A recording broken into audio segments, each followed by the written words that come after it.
Hello అండి, అందరూ ఎలా ఉన్నారండి? బాగున్నారు కదా? నేను కూడా బాగున్నానండి. ఫస్ట్ టైం మన ఛానల్ ఎవరైనా విజిట్ చేసినట్లయితే ప్లీజ్ సబ్స్క్రైబ్ చేసుకోండి. ఇవాళ వీడియో వచ్చేసి చికెన్ విత్ మ్యాంగో అండి. సమ్మర్ స్పెషల్ కదా, అందుకని చికెన్లో ఈరోజు మ్యాంగోతో చేయబోతున్నాను. ఇక్కడ 1 kg వరకు చికెన్ తీసుకున్నానండి. అన్నయ్య వాళ్ళు మంచిగా ఫారం కోడి తింటారనమాట. బ్రాయిలర్ అంత మంచిది కాదని ఫారం కోడిని మంచిగా కాల్పించి ఈ విధంగా తీసుకుని వచ్చాడు. అందులో చిన్న చిన్న ఎగ్స్ ఉంటాయి కదా, అవి సపరేట్గా ఒక ప్లేట్లో పెట్టుకున్నానండి.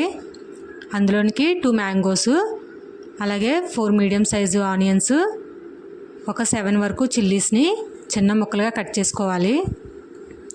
ఇప్పుడు ఒక కుక్కర్ తీసుకుని 3 టేబుల్ స్పూన్స్ వరకు ఆయిల్ వేసుకుని అందులో 7 చిల్లీస్ వేసుకోవాలండి. అవి కొంచెం వేగాక కట్ చేసి పెట్టుకున్న ఆనియన్స్ కూడా వేసేసుకుని అవి కూడా మంచిగా వేయించుకోవాలి.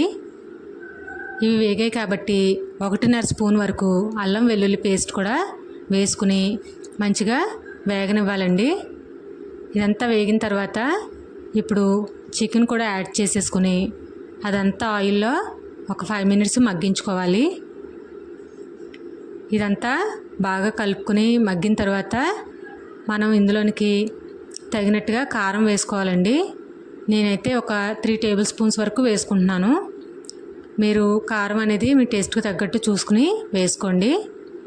అలాగే తగినట్టుగా ఉప్పు కూడా ఇక్కడే వేసేసుకుంటున్నానండి.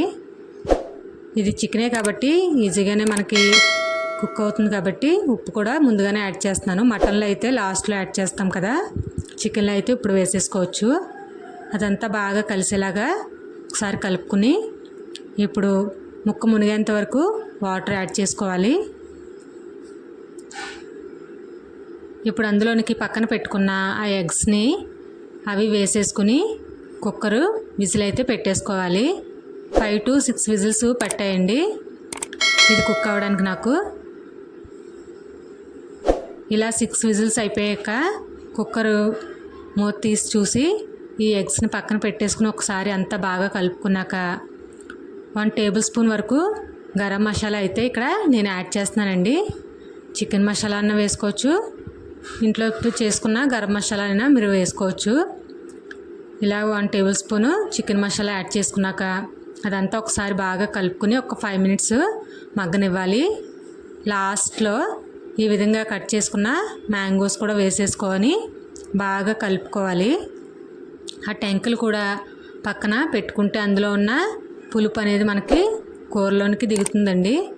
అందుకని అవి కూడా వేసేసుకుని ఒక 5 to 10 మినిట్స్ కుక్ అవనిస్తే అవి సాఫ్ట్గా చక్కగా కుక్ అవుతాయండి. చూస్తున్నారు కదా, మ్యాంగోస్ అయితే కనిపించకుండా మెత్తగా స్మాష్ అయిపోయాయి. ఈ విధంగా అయిన తర్వాత కొంచెం కొత్తిమీర ఇంకా కరివేపాకు గార్నిష్ చేసుకుంటే ఎంతో టేస్టీగా చికెన్ మ్యాంగో అయితే రెడీ అయిపోయిందండి. ఇదండి ఇవాళ వీడియో. మీకు కనుక నచ్చినట్లయితే please like, share and subscribe our channel. Thanks for watching this video. Thank you.